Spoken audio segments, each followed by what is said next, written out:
Good evening. New at 6 o'clock, state education leaders discussing the extent bus drivers need to train before getting behind the wheel. Yeah, school district leaders have said that the long training makes it more difficult to find reliable bus drivers. News 2's Riley Benson spoke with those tasked with keeping school buses and children safe. Extensive training requirements paired with the need for a CDL and school bus certification on top of people just not wanting to work. The state says it's been tough to find drivers needed for the state's school buses, but state officials believe the training in place is top notch.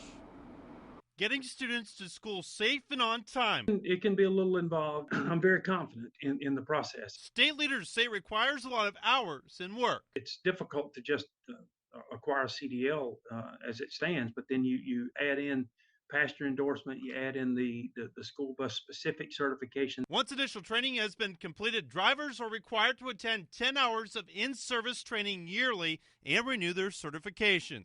The process, I think, is a very good process. I think it's one that has stood the test of time, and it's continuing to be reviewed. But finding qualified drivers hasn't been easy for school districts or the state.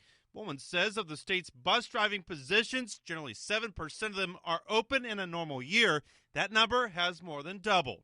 So there's about a 15% shortage across the state, and it usually is somewhere around half that.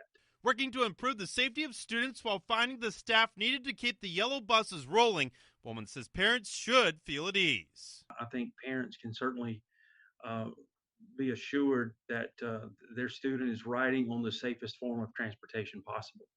Bowman says state leaders will continue to review training policies in place for South Carolina bus drivers in order to keep the state's children safe. If you're interested in becoming a driver, you can sign up at stepupsc.com. In Mount Pleasant, Riley Benson, Count on 2.